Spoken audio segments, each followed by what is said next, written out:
Any other question before we start? Okay. Okay. Now we have two columns here.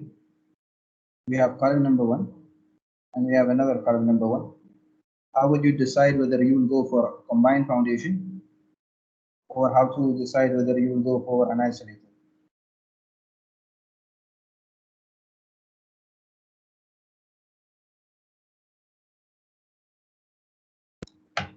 Any response?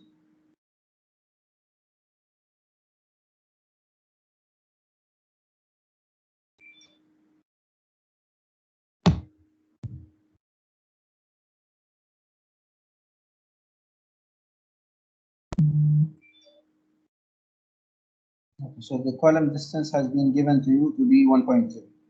The distance between the center to the center is 1.2. Is it isolated or combined foundation?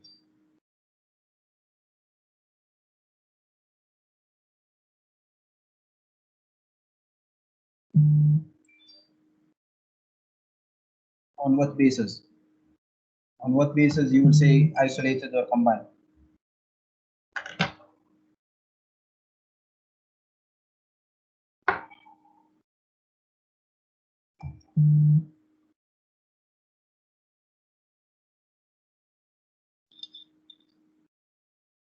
Normally, I bring this type of question and I ask the students to design the foundation.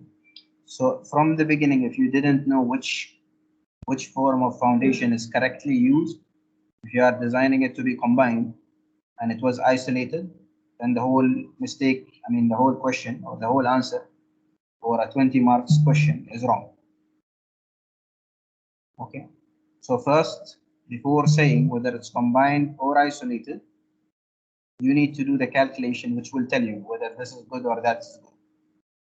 Okay. So we have learned that the stress is equal to force divided by area. Did we talk about it last class?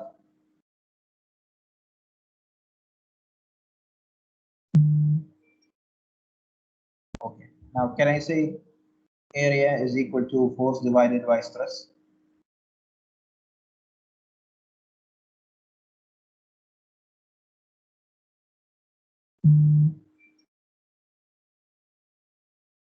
Actually, this is a direct question if you understood the stress concept only.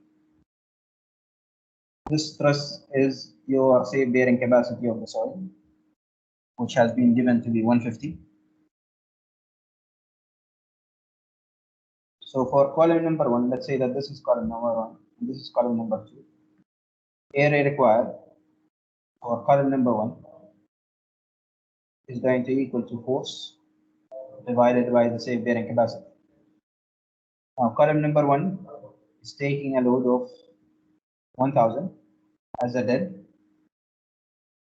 plus 300 as a live, and then we said we need to multiply it by 10%, which is the self weight, divided by the safe bearing capacity which has been given in the problem, which is 150. So if we try to go and calculate this one, 1000 plus 300 multiplied by 1.1 divided by 150. This will give you an area of 9.533 meters square. Now they said for you the width of the foundation is restricted to 2.1 meters. So the foundation is having a limiting value of 2.1 meters. It means that my length is equal to 9.33 divided by 2.1, because we know that area is equal to width into length. So now our final value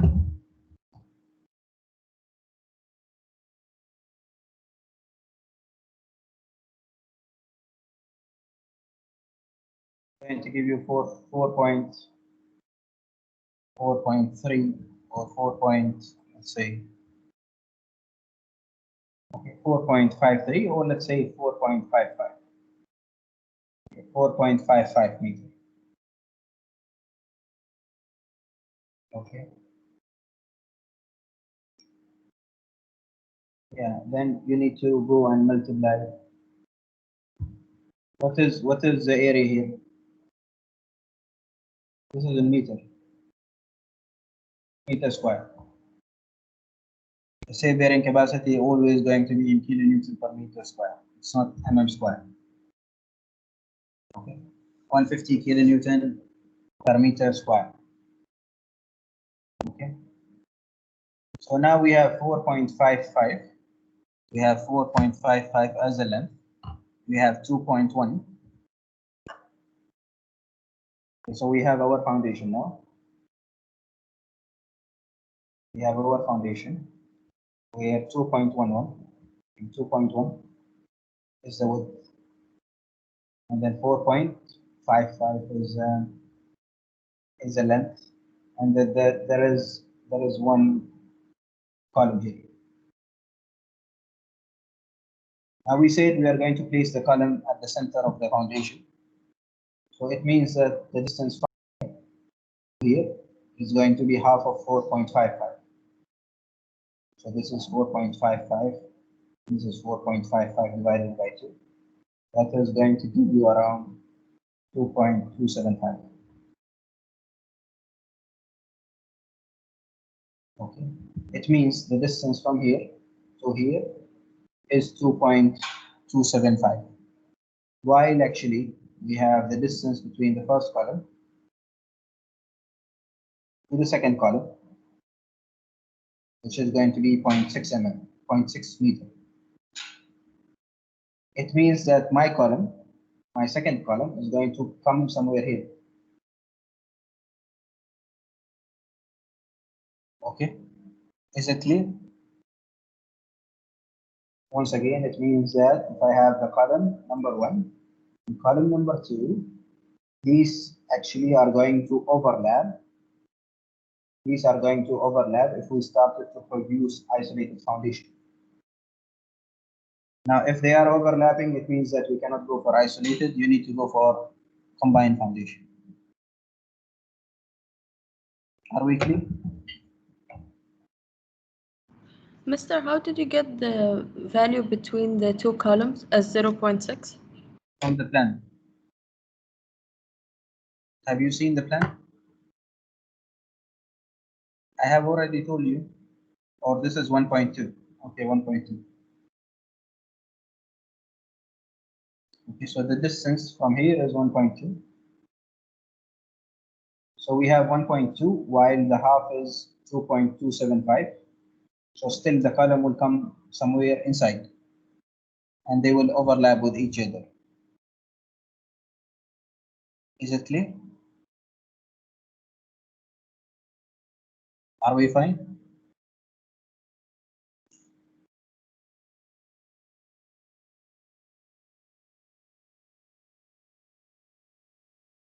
What's not clear? What's not clear?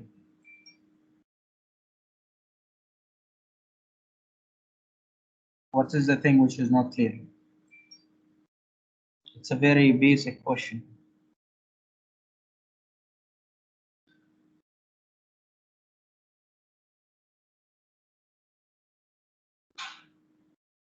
Your dimension of the foundation is how much? The calculated dimension of the foundation is 2.1. We said it's 1.2, 1.2, 1.2 from the plan, visual. From the plan, 0.6 and 0.6 has been given here. The distance between the two columns is 1.2.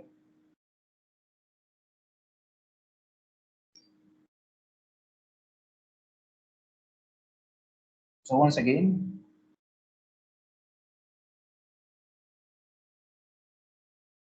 we have one column, we have another column. The distance between the center to the center of this column is 1.2 meters. One column require a dimension of 1.2 meter into 4.55.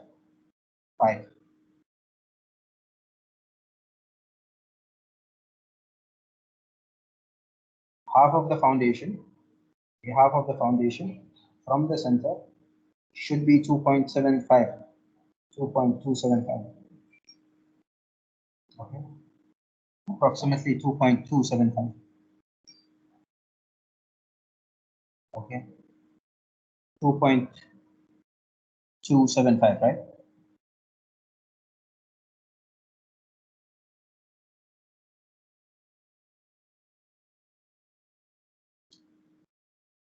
Is it 2.1 or is it 1.2? The width.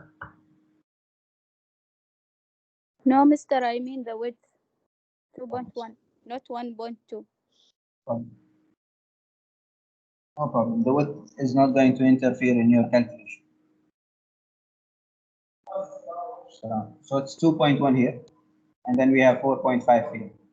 Now, if I have 4.55, will the foundation interact? I mean, interact with each other, interfere with each other, or not? If I try, this is my column. This is the first. This is the first foundation where it's 4.55, and this is 2.1. And then there is another column.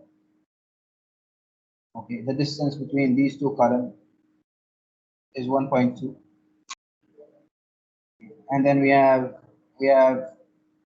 a foundation for the other column. This is 2.1, and this is 4.55. Are they going to overlap?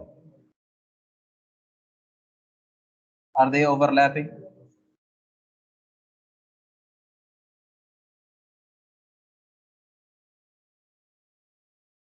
If they overlap, do we go for combined or isolated?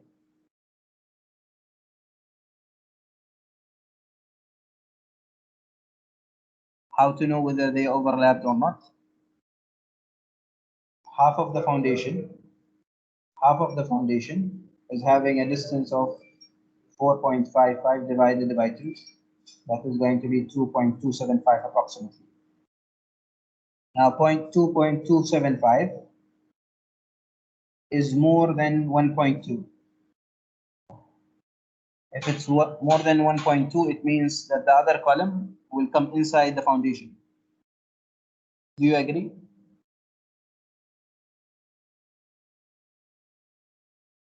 So once again, if they overlap, it means it's a combined foundation. So once again, it's a very simple question. But if you have made any mistake in finding out the type of foundation, whether it's isolated or combined, the whole solution is going to be different. Solving for isolated foundation is different from solving for a combined foundation. Are we clear about it? Okay. So it's not important to know what's the meaning of isolated and what's the meaning of a combined, but when to use a combined and when to use an isolated. Already you have reached to a BTech level, you know what's the meaning of an isolated and combined.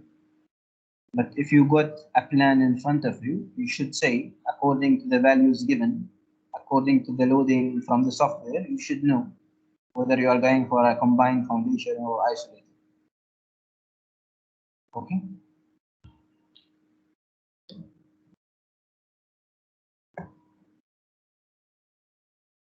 Now, other than that, we need to explain for you certain things for the design of a foundation. For the design of foundation. Now, first thing, we have three things to be taken into account for the design of foundation mainly. We have moment,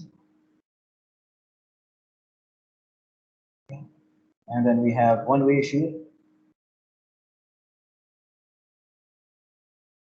and then we have something called two-way shear. Two-way shear, or we call it as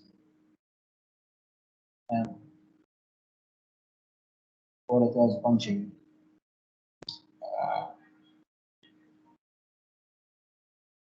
Okay. We call it as bunching shear.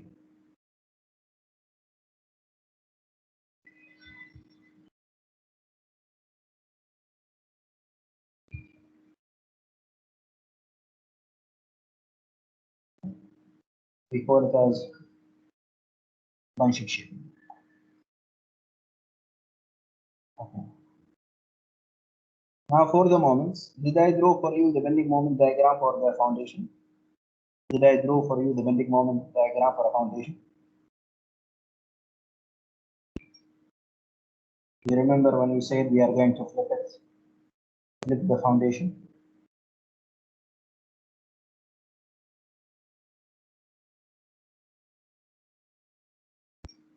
Okay.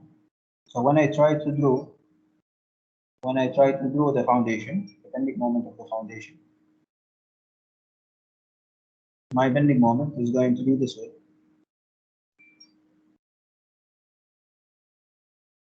Okay. So the maximum bending moment to be taken is actually at the face of the support. Okay. The maximum is at the face of the support, and the maximum at the face of the support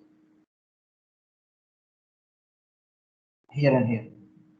We are not going to take the center because the center is representing the column. Whenever the column is there, actually the foundation will not bend. Will it bend if there is a column? If the column is trying to stable it, will it bend at the location of the column? No. Okay, so we need to calculate M. We need to calculate M at this position. If we know how to calculate the M at that position, then this is the M to be used for the calculation of AS.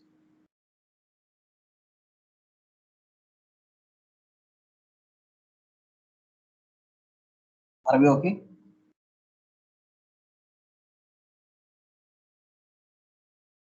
So the same fundamental of designing in terms of slabs, finding key, Z, AS, and whatever. But the most important thing now, you need to calculate the value of M. Okay, and we'll see in a problem how to calculate the value of M using the loading. Okay, so the first thing we need to calculate the maximum bending moment at the face of the column. Okay, we need to calculate the maximum bending moment at the face of the column, and we are going to see it. Okay, we are going to see it. We are going to see it when we go and solve. Now the other thing,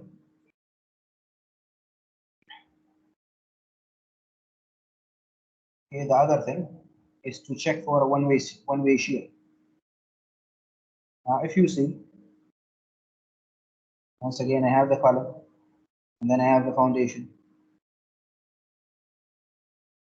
Now you will see the loading from the top is going to go and distribute in this manner.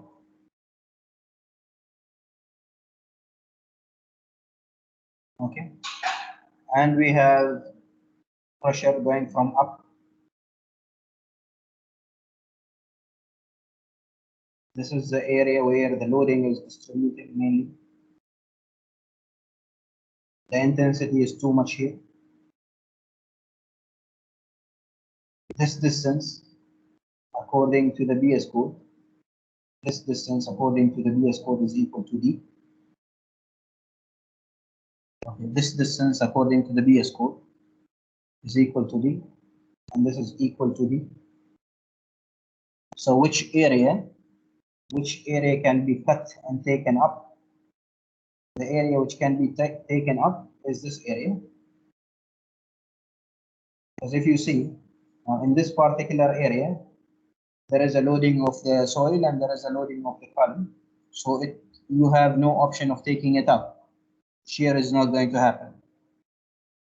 Now, in this scenario, you will see that the pressure of the soil is available, but the loading from the column is too less.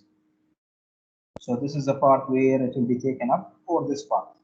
Both of them are the same. Okay. So what we need to take into account when we calculate for one-way shear, that for one-way shear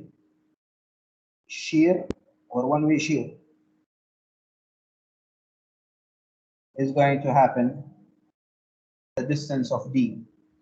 from the face of the column.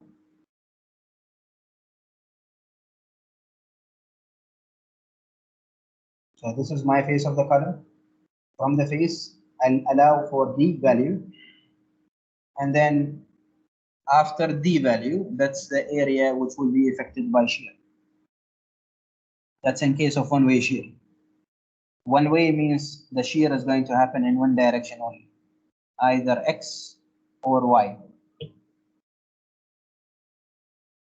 Okay. So this is like, now, if you try to imagine it, this is like the soil trying to uplift the foundation.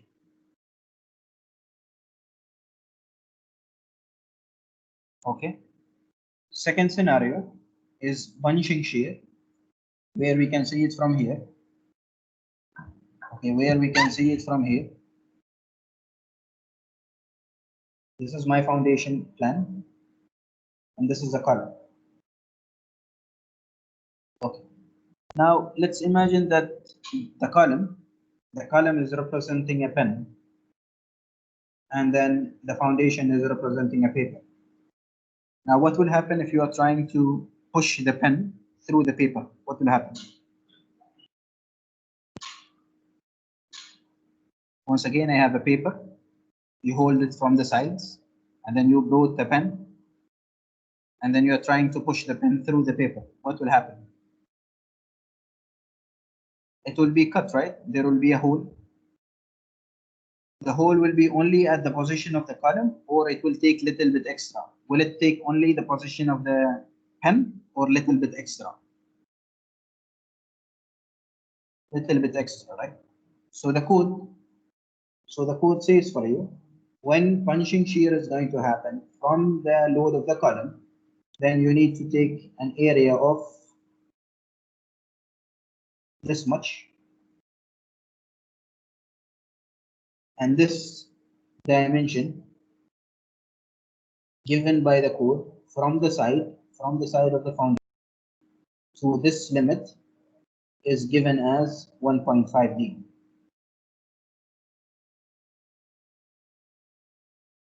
Okay, so once again, through the experimentation,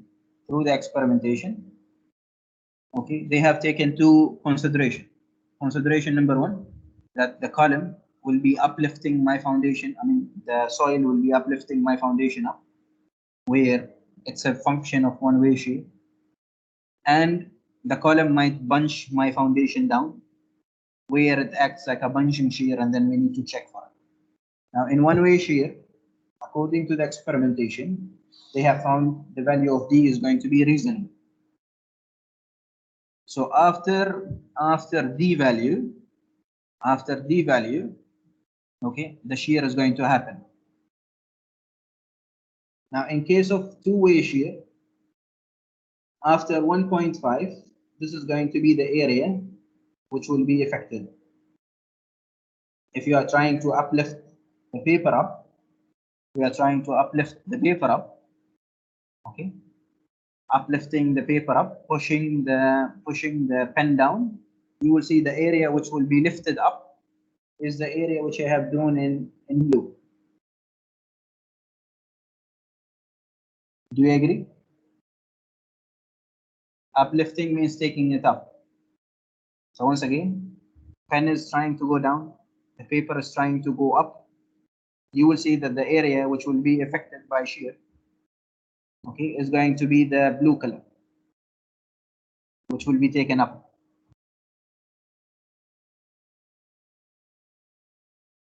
D is the effective depth, not the column width, not the footing height.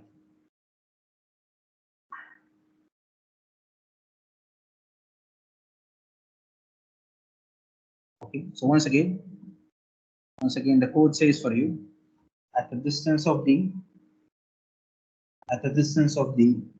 we are going to calculate the shear, one-way shear.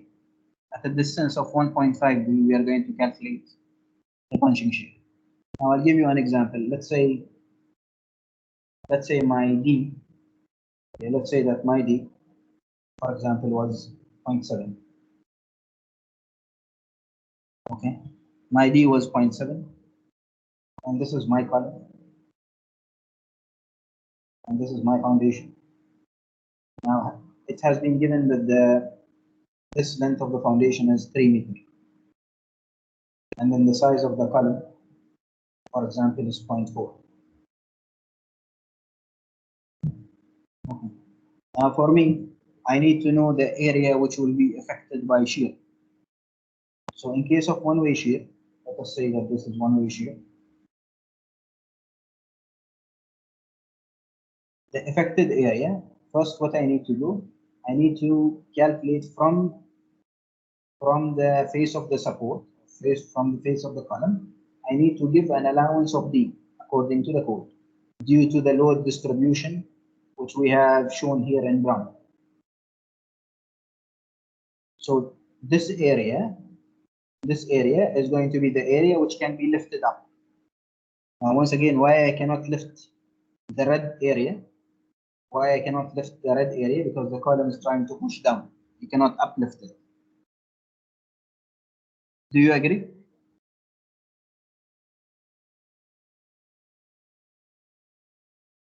Do you agree that in the green area, the effect of the column is going to be less? So the soil can push or uplift up. Once again, the loading from the column is going down. This is the main area which will be affected. Okay, this is the main area where the distribution is happening. So now in this area, you will see that there is a load going down, and there are loads going up. So the chance of having uplifting is minimal. Now in this region, you have mainly the soil the loading from the soil, while the effect of the loading of the column is going to be small. So here in this area, uplifting is going to happen. The soil is trying to push your foundation up. Okay. So how much is this area? We need to, how much is this length? We need to know and take into account. Now how to calculate it? 3 is a total total length. Okay. We can divide the 3 minus 0.4, as Amira said. The length of the foundation divided minus the width of the column divided by 2. So we are going to have this area and this area. Now if we divide by 2, then we have only one area.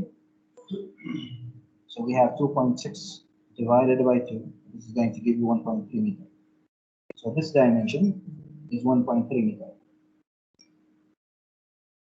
Now we said we need to give an allowance. We need to give an allowance this much. How much is the allowance?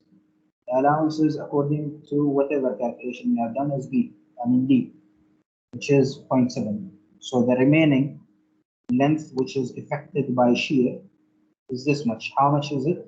It's going to be 1.3 minus 0.7. So it's going to give you 0.6. Okay. Is it clear? Are we fine?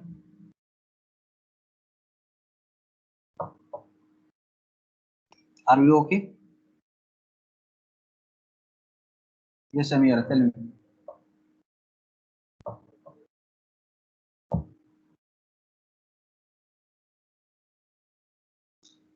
Tell me what's new.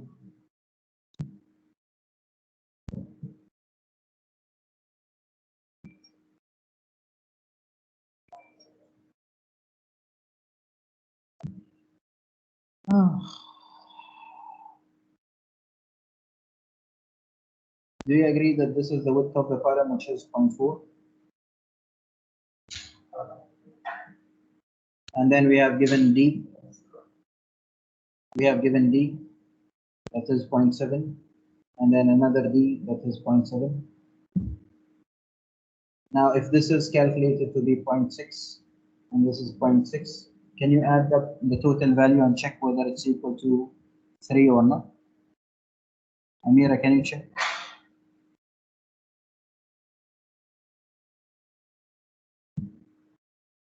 Yes, Amira.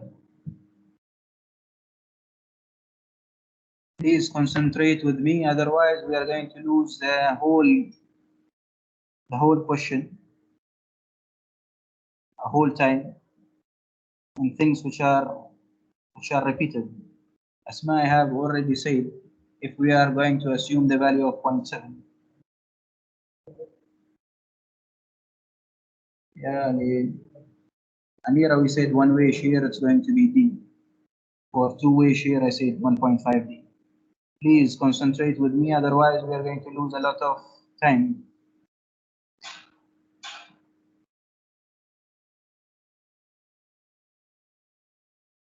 I have already told you, one-way shear is happening at the distance of 1D. Here it's 1.5D. And we are solving only for one-way shear here.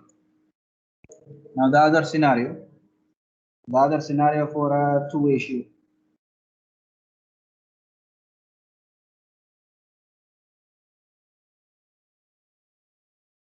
Now for two-way shear, the same issue is happening. So we have a column, we have a foundation. The width of the column is 0.4. I'm just giving numbers now, so you can understand how to calculate the area or how to calculate the effective length. So we have 0.4, and we said we are going to have 1.5D. So if my D is equal to how much we said? If D is equal to 0.7, and this is an example only, then my 1.5D is going to equal up around 1.005, I believe. I think 1.05. Okay. So 1.05. 1.05. Okay. So now what happens? What happens? I want to calculate how much is effective. As we said, from the face of the column, we need to give an allowance of 1.5D. So 1.5D from here, 1.5D from here. So how much is the remaining? So once again, we are going to go 3 minus 0.4, that's the width of the column, divided by 2. So we have now the clear length from here to here is 1.3. So 1.3 meter. Now after the 1.3 meter, 1.05 will go as the allowance. So minus 1.05. So now we have 0.25.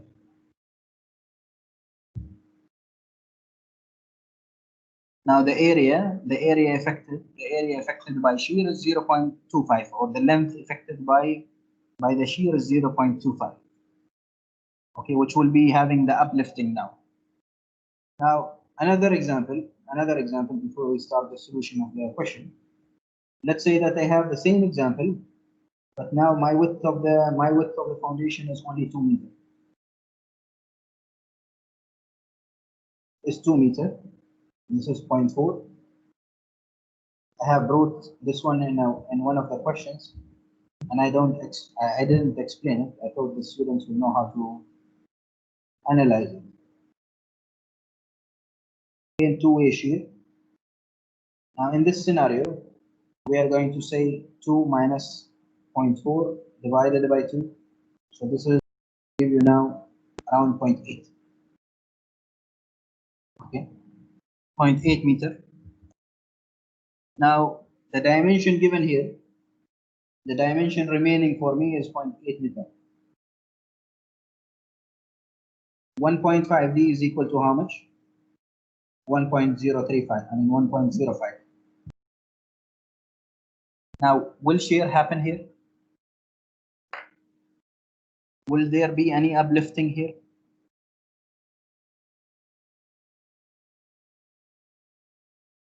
So my question for the student at that exam was to calculate for me the shear force. Okay, to calculate for me the shear force. And the answer was the answer of a 3 marks question, that there is no shear for this case.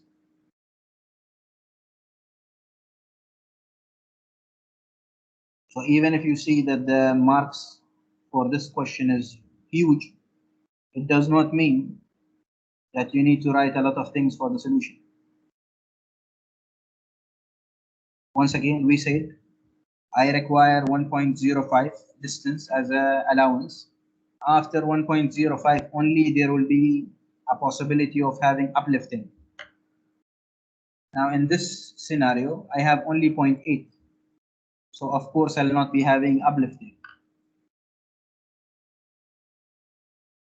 Uplifting will only be happening after a distance of 1.05 from the face of the column, which is not happening in this foundation. It happens outside. Now it happens outside, it means that the shear is equal to 0.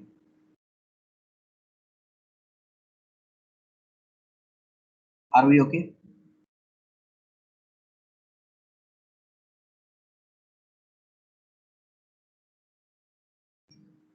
So I'm trying to give you all the cases. So when it comes to the examination, you will not say that I didn't give you the cases.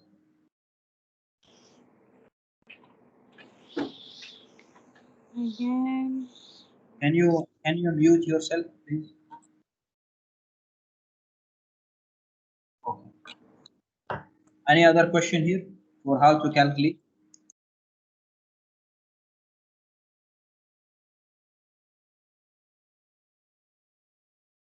Bushra, once again, if your value of 1.5D is more than your length, then two-way shear is not going to happen.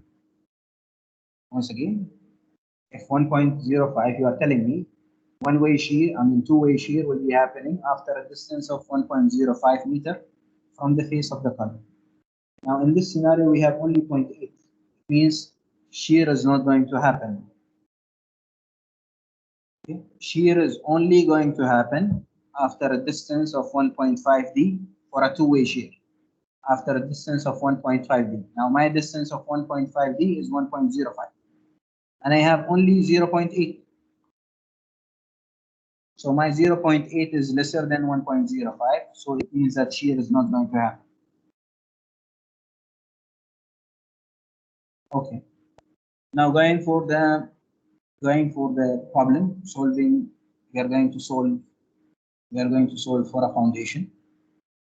Okay, you need to concentrate here and try to be a little bit faster, since the process of designing is the same as designing a slab. When it comes to a point of a difference between a slab and a foundation, I'll slow down. Okay, so it says for me, a 400 square column carries a dead load of 1050 kilonewton and imposed load of 300 kilonewton. The safe bearing capacity has been given to be 170 at a depth of 1.5 meter below the natural ground level. Design a square pad foundation to resist the loading, assuming the following materials. We have grade of concrete to be 35 and we have grade of steel to be 460. So the first thing I need to check, the first thing as a designer, I need to check whether the minimum grade has been maintained or not. We say the minimum grade for a foundation is C35, and the minimum cover, we said I'm going to adapt 50 with BCC, or we said 40 to 50 for with the BCC, 75 without the BCC, if you remember last class. Okay, so I'm using 50 I'm assuming 50 Now the first thing that I need to calculate, is to calculate how much is the total loading happening in this particular foundation. So we said, do you remember how many loads are there? How many loads are there?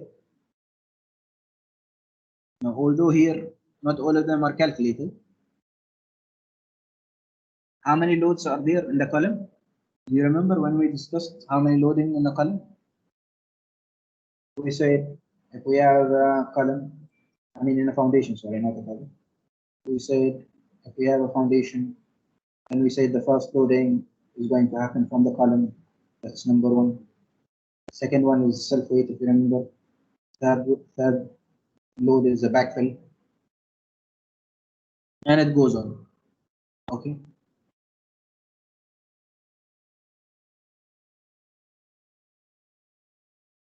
Now, if we want to calculate the loading coming from the column, the surcharge, but there is no surcharge here.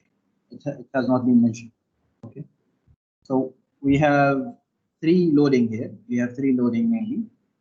Okay. So we have number one, number two, and then number three. Number one is the loading from the columns from the top.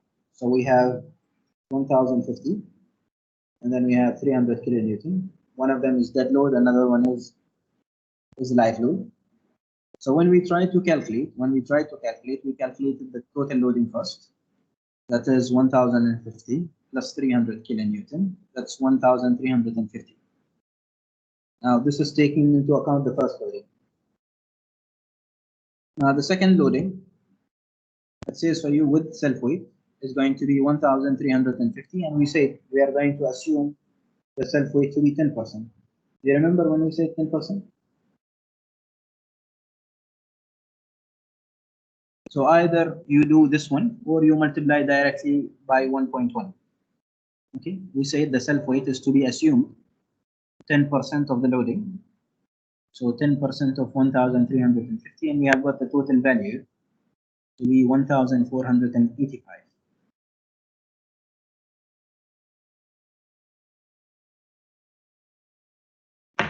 Okay.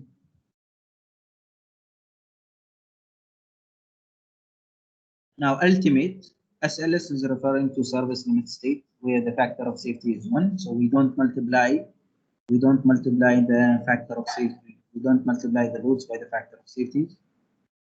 And then for ULS, we are going to multiply by a factor of safety. So 1.4 into 1050 and 1.6 into 300. 300 is a live load, 1050 is a dead load. I'll be explaining later why we didn't calculate the self weight. Okay, why we didn't include the self weight in ULS. Okay, I'll be explaining it later. Now, do you know when you are going to use SLS and ULS? Do you know when you are going to use SLS and ULS?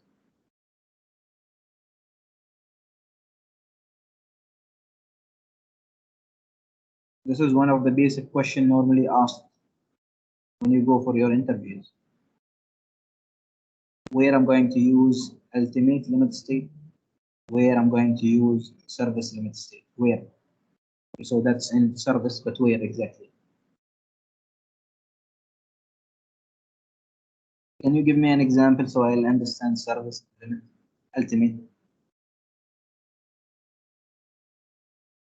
Can you give me an example where I'm going to understand what's the meaning of service limit state and where I'm going to calculate ultimate limit state? I think I have already given you this previously.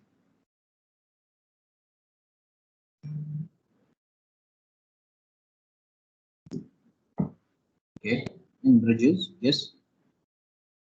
What about in bridges?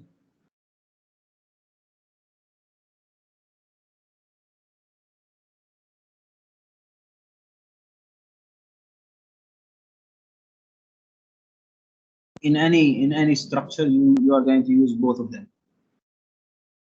In any structure, you are going to use both of them.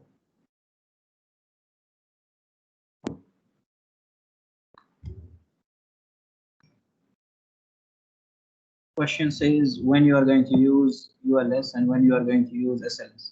Can you give me an example?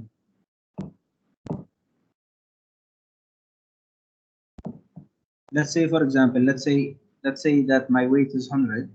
Okay, let's say that my weight is 100, and okay, no, no. Okay, let's say that my weight is 100.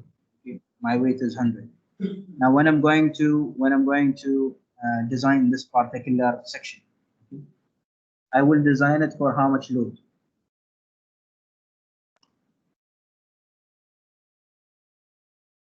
I'll be designing it for how much load? Shall I design it for 100 or something more?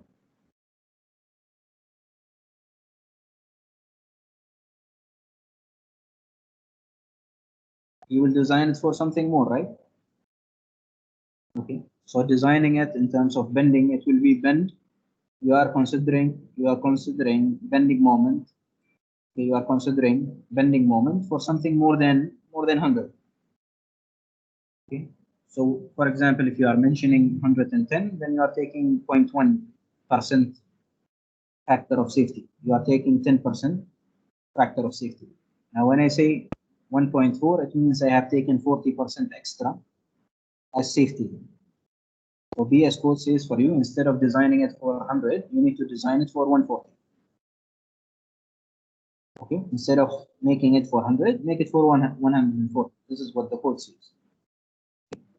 Now, so when I'm talking about the loading, when I'm talking about the bending moment and how much reinforcement required, reinforcement is not necessarily in the form of steel, but that will be taking a maximum load of 140 kilonewton if we are taking 1.4 into account.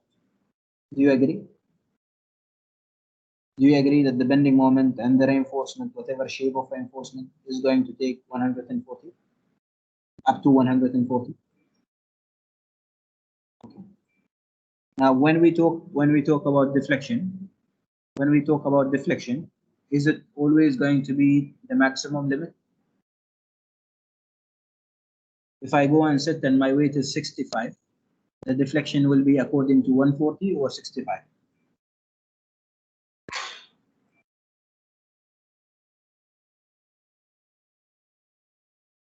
If another person comes and sits and his weight is 100, the deflection will be according to 100 or 140.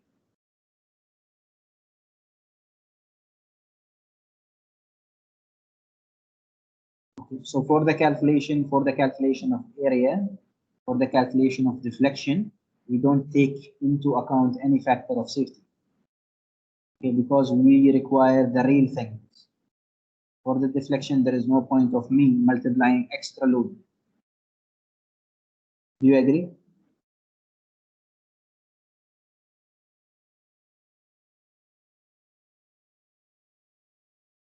Now, for bending moment and reinforcement, do I need to multiply by a factor of safety to ensure safety? For bending moment and reinforcement, do we need to consider factor of safety?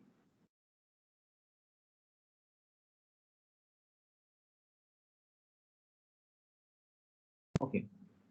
So when we talk about ultimate limit state, normally we talk about limit state of bending, we talk about limit state of shear, we talk about limit state of collapse. When we talk about serviceability limit state, we talk about limit state of cracking, we talk about limit state of deflection, we talk about limit state of area. Is it clear?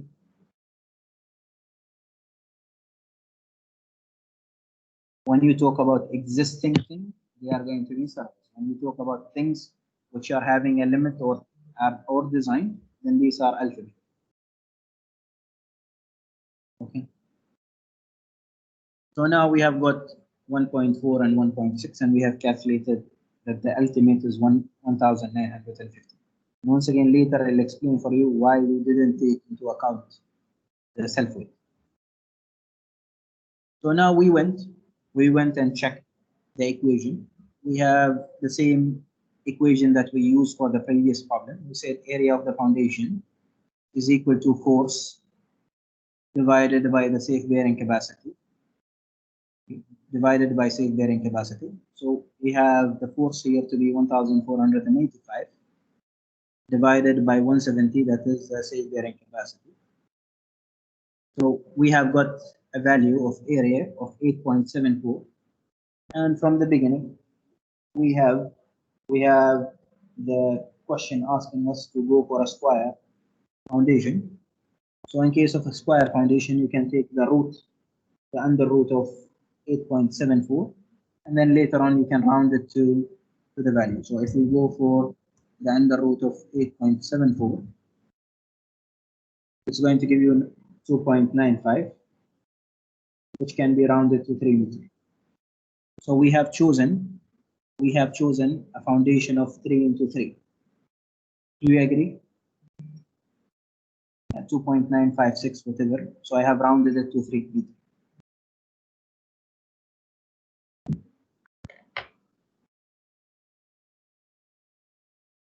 Are we okay till now?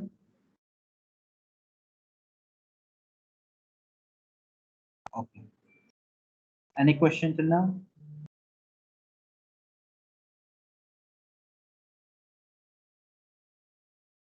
Any question till now? Okay. Can I ask you a question since you have understood everything?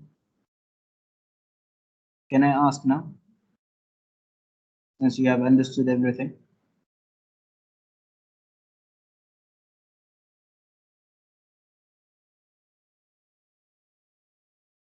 Okay. Now, can you tell me why we have used SLS here? Why we didn't multiply by a factor of safety?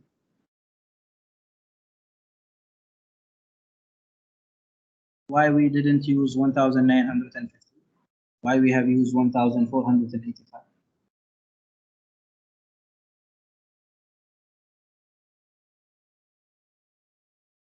Yes.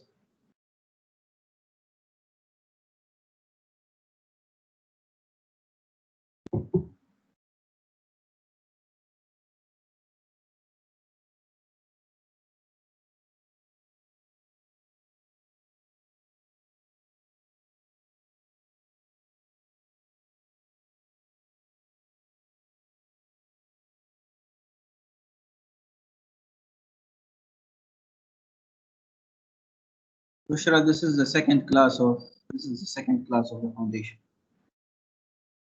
And we didn't start a lot of things in foundations.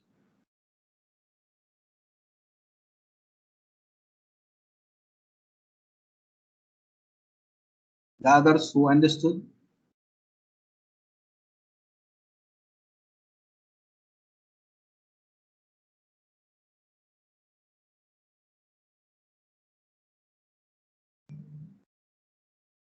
Okay.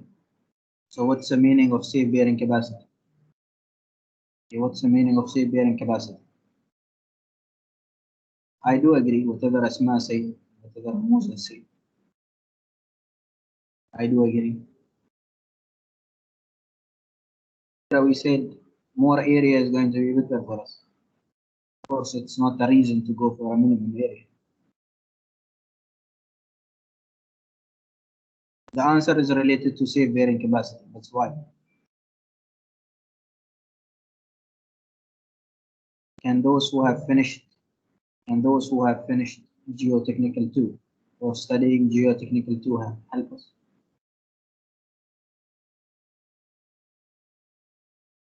No, you need to go for ultimate, but because of something has happened in the safe bearing capacity, you don't need to. Now, for those who have taken the geotechnical 2, if you remember, you have ultimate bearing capacity, right?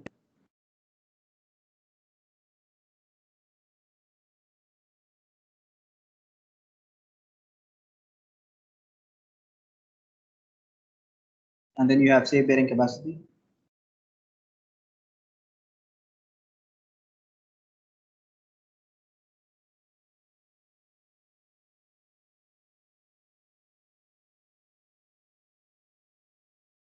Do you remember? And there is net, but these are the most important two now. Do you remember ultimate bearing capacity and then safe bearing capacity? For those who have finished geo or studying geo now, you should know that the equation of QLT, I mean the equation of QS, we call safe bearing capacity QS. The equation of QS is equal to QLT divided by factor of safety. Do you remember that the safe bearing capacity is equal to ultimate bearing capacity divided by factor of safety? Now already the safe bearing capacity have been decreased by a factor of safety. That's why there is no point of me multiplying by another factor of safety here.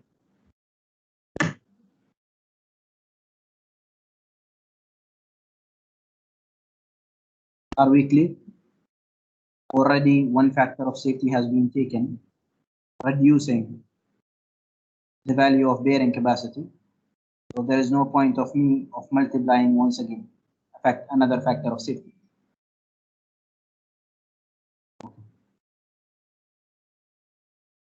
Now once again, now the depth has not been given. The depth has not been given here. Normally we start assuming, okay, we start assuming the depth. So in this particular problem, I have assumed my depth is 550. Okay, I have assumed my depth is 540. Normally we start assuming from 400 and above. Okay, 400, 500, 600, and it goes, but you shouldn't reach to 1 meter. 1 meter is too big. You start from 400. So I have assumed my overall depth of the foundation to be 550. And once again, the foundation is something similar to a slab. Is something similar to a slab. So we have, once again, we have dx and we have dy. So this is your dy and this is your dx. Now if we go and calculate our dx and dy, we are going to use the same equations which we have used previously. The only thing now, the cover is going to be 50 mm or 40, we said 40 or 50 mm. I have assumed from the beginning that it's 50 mm. The diameter, here normally for a foundation, we start our diameter from 16, 20, and it goes on. You remember when I told you for a slab, it's going to be 10? Do you remember when I told you for a slab, normally we start from 10? Why do we start from 16 here? Which element is taking more load, the slab or the foundation?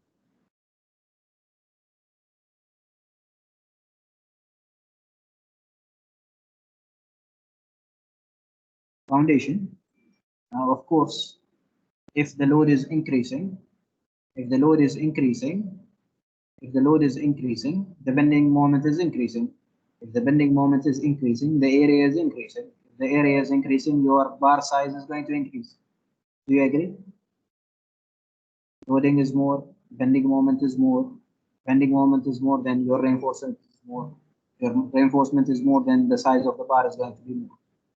You can start taking 10, but you need to keep repeating, because 10 will not be sufficient. You need to go for 12, and it goes on. Are we? Can you mute yourself, please? Can you mute your mics? Okay. The same thing we are going to have. The same thing we are going to have for dy. So dy is equal to dx minus diameter, if you remember. And then the new thing that we are going to do, for a foundation is to get something called d average. And we are going to see why we are going to use d average. Okay. So d average is going to be the average of dx and dy. So we have dx 490, we have dy to be 470. We have got the average of both of them. Okay, and we are going to use it as 480. Okay, the average effective depth is equal to 480, and I'll explain later when we are going to solve why we are going to use the average. So two things I told you that I'm going to explain for you. One is why we didn't include the self-weight. Second thing, why to use the average. For each and everything, there must be a reason. Otherwise, I'll not use it. Okay. Now, for me to calculate the bending, I need to multiply by a factor of safety, or it's not required. When I talked about the example of the chair, we said when we talk about bending and reinforcement, do we need to multiply by a factor of safety or not? Okay, so shall I use SLS or shall I use ULS?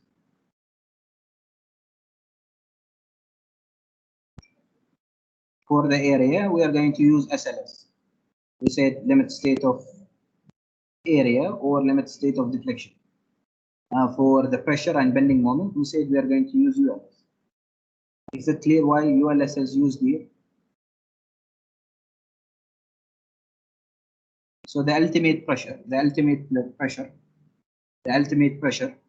is going to be 1950, 1950, whatever we have got from here, 1950, okay, divided by area of footing. What's the area of footing now we have? We said our foundation is going to be 3 into 3, right? You remember that we said 3 into 3? So 3 into 3, it means that the area is going to be 9. So my ultimate pressure is going to be 216.67. Now one student will come saying for me, Mister, you told us if the pressure coming from the loading is more than the safe bearing capacity, then the foundation will fail. Your bearing capacity is 170, while your pressure is 216. And I will answer him that you cannot compare two things which are totally different.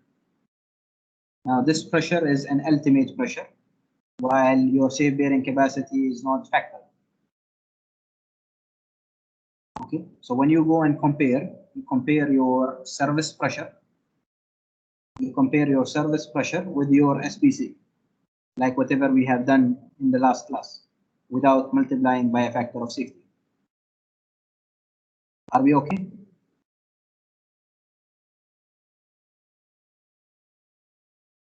So once again, service pressure is used to evaluate whether the foundation can take the load or not.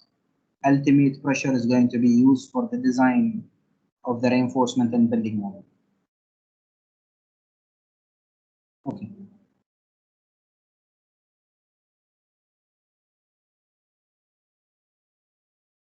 Okay. So now we have our foundation, 3 meter. We have our foundation to be 3 meter. And then we have 0.4 is to be your column size. Do you agree that this one is now 1.3? Do you agree that this is 1.3? Do you agree that this is 3 minus 0.4 divided by 2? That's 1.3.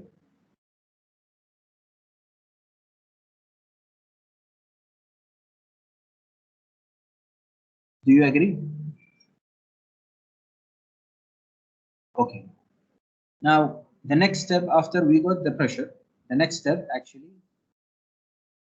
step is to calculate the bending moment. But before calculating the bending moment, I should know that the distance here, yes, that's why it's called service pressure, because we are using service load. Okay, so here we have 1.3 in this direction, and in this direction we have 1.3. Okay, in both directions, 1.3 and then 1.3. Now, if they are not the same, if we have a rectangular section, for example, this was 1.5 and this was 1.3. You will be taking which one? Yes, Amir asked. So we have 1.3 and then we have 1.5. For example, not this scenario, but if we have two of them, how many moments will be there?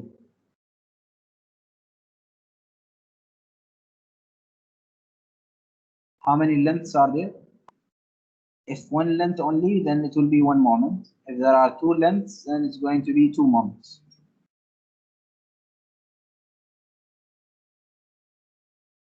One length means 1 moment, 2 lengths means 2 moments. Two moments. One way, two way. Okay. So you are going to take, actually, if the difference is small, you can take the larger of the two. If the difference is huge between them, it's not recommended to take the higher of the two. Okay. Once again, if the difference is huge between the first dimension to the second one, so 1.3 and 1.5 is fine. But for example, if you are having 0.6 and 2 meter, no, it's not fine because the value of bending moment will vary a lot. Okay. If the values are similar, that's fine. You can take the bigger value. Now for you, you need to be practicing as student. You need to solve for both. Okay. Now anyhow, we have 1.3 and then we have 1.3. This one is only for just illustration. Now we need to go and draw our bending moment so we can understand. We need to draw our bending moment so we can understand. Now, do you agree that we said the bending moment is going to go like this?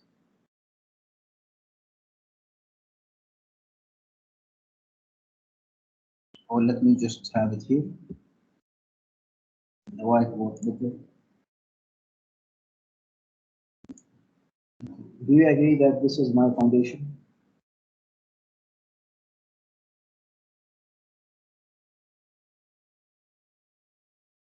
And there is an ultimate pressure. There is an ultimate pressure that is equal to 216.6 approximately kilonewton per meter square. Do you remember that this is the one calculated, which is ultimate pressure 216? And then we said this dimension from here to here is 1.3. And we said the bending moment is going to be of this shape. Do you remember that we said we are going to have some kind of reaction? And then the bending moment is going to go like this. Do you remember? What we are going to do, we are not going to take in the center. We are not going to take in the center, we are going to take it at the side. If you remember, the maximum bending moment will be taken at the side. So for me, I need to take this portion. Okay, I need to take this portion. Now, if I try to illustrate it, I can see that I have this portion, where this portion is 1.3 meter. And this is fixed somehow. Okay, this is fixed. This foundation or this portion, I'm taking this portion. This portion is fixed. So you can see that the bending moment is acting in this way, something like a cantilever.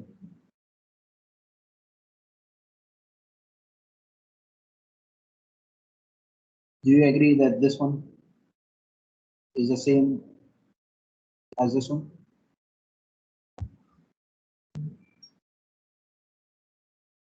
The maximum bending moment for the case of cantilever is how much?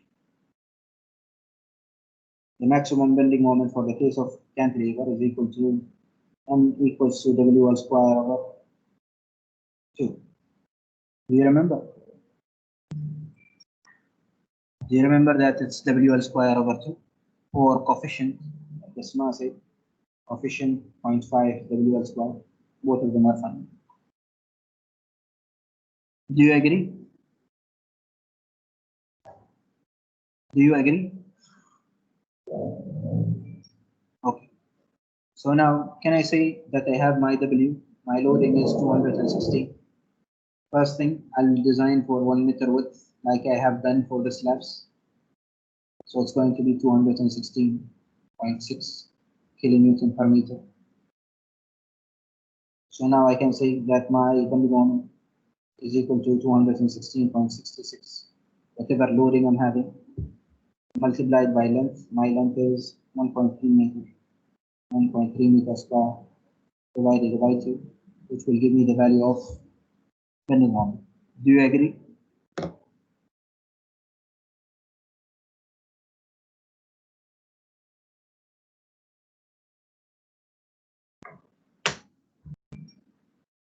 Okay. So once again, the idea, the difference between designing a slab and designing a foundation is not very different from each other. The concept is the same. The only thing, how the moment is calculated. The main difference is how the moment is calculated, beside the cover and the other things. Okay. So if we go to our presentation, we can see that m is equal to wl square over 2. So 216.67 multiplied by 1.3 square divided by 2, which will give you 183. So my moment is 183.09. After getting the moment, what we need to calculate? After calculating the moment, what do we need to calculate? We used to calculate K, if you remember. Now, how many moments are there? How many moments are there? Will we have one moment or two moments? Are we going to have one moment or two moments here? It's only one moment because 1.3 in one side and the other side 1.3, right? If we return back to our foundation, we see our foundation.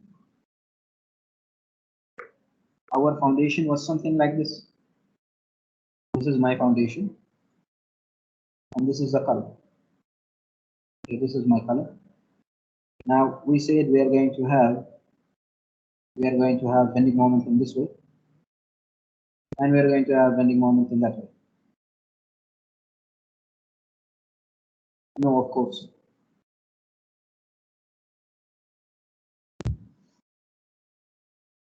How come there will not be moment? Your shear will be happening outside only. The uplifting shear. Okay. So this is going to be the bending moment. One is in X direction. Another one, which I? This is for X or Y. One is for short direction. And one is for Y direction.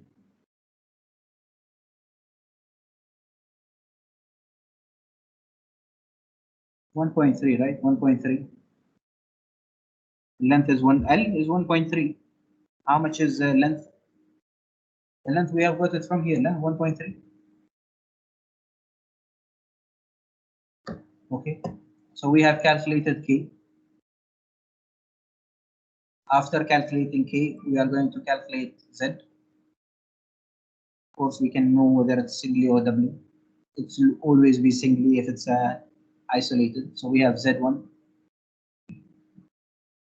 Now, can you tell me, are we going to use here, are we going to use D, X or dy? Which one you are going to use, dx or dy?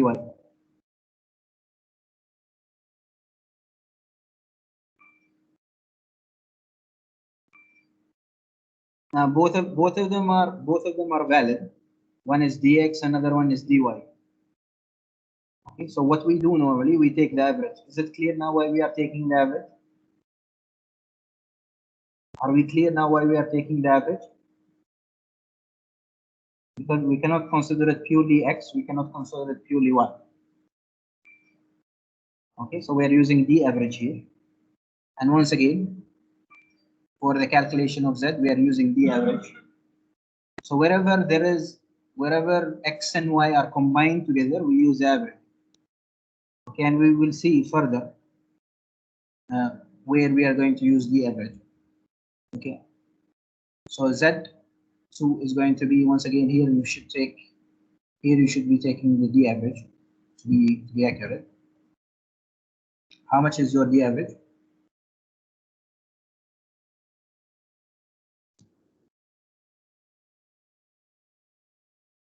Okay, so we need to take the average. The average was 480. Okay, so 480. So from the two, we are going to take the minimum. We said, if you remember, we said the minimum Z of the two. After calculating Z, we are going to calculate AS. After calculating AS, the required AS, we are going to check the minimum area of reinforcement. We have done it in this lab.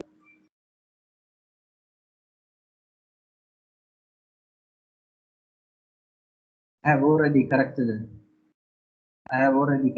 As no. I have written it in front of you.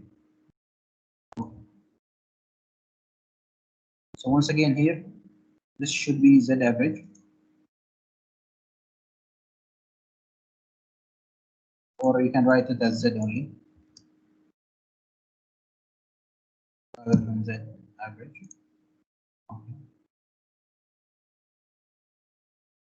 So now we have AS. Okay, we have AS. And then we have, after calculating required AS, we will go and calculate minimum AS, like whatever we have done in the slabs. And then finding the provided either by using the equation that we refer to, or by using the table. If you remember, we said there are two methods, right? Do you remember the two methods to calculate the reinforcement?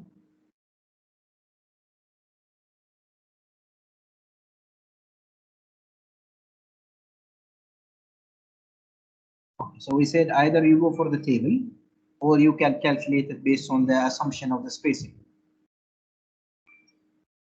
Okay. Anything which is hard till now? Anything which is hard till now?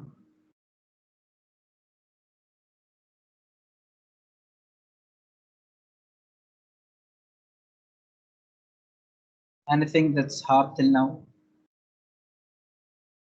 Are we fine?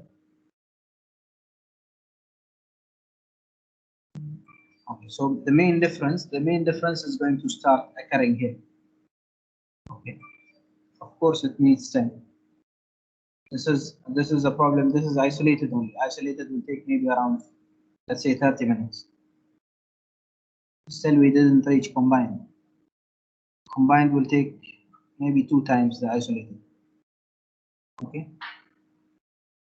So the next step is to calculate for a one-way shear. Do you remember what we said? For one-way shear, how much we need to take the dimension?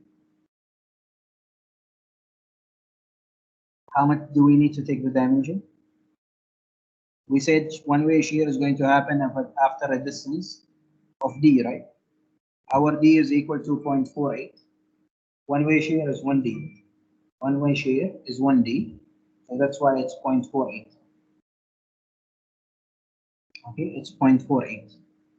Now, if that's 0.48, how much is the remaining value? The remaining value is going to be, as we said, the remaining value is going to be 3 minus 0.4 divided by 2.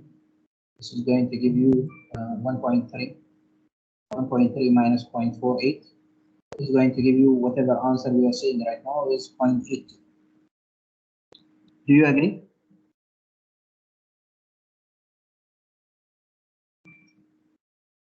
Okay. Now I'll not go through the calculation. Okay, I'll not go through the calculation. I mean, through the shear calculation. We'll go through it next class.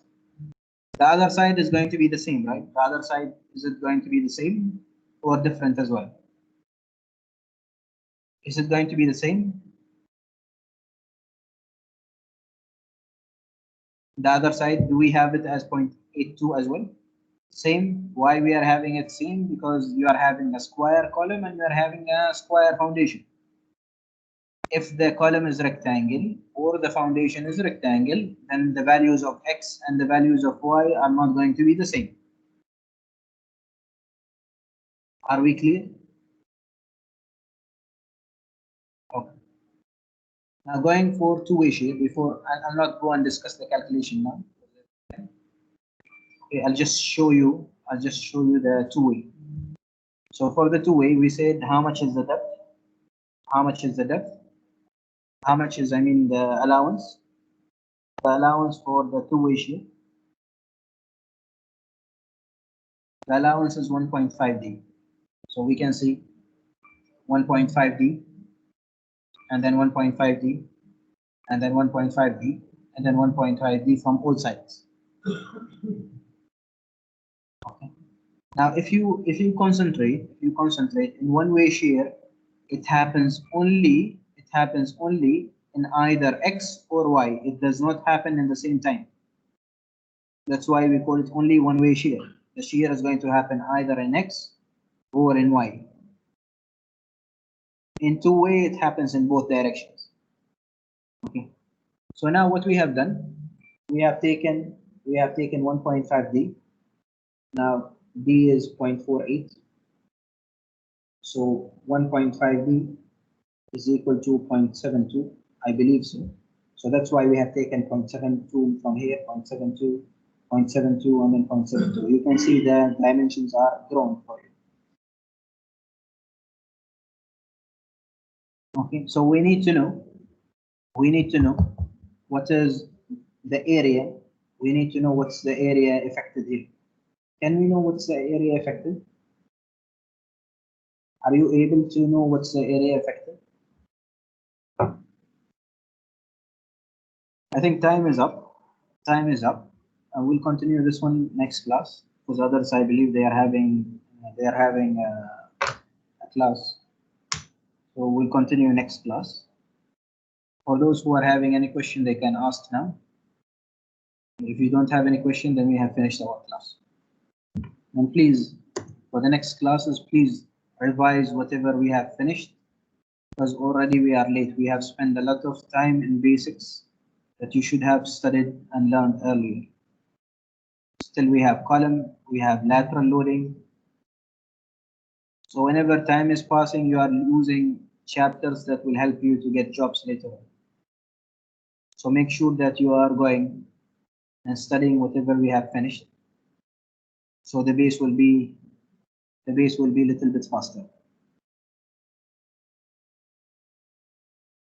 Any questions? Test 2, it might be next week or the week after. I will let you know. Test 2 might be next week or the week after. I will let you know next class.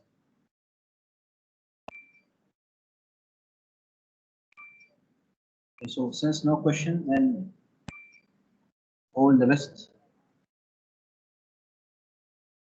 And see you in the upcoming classes.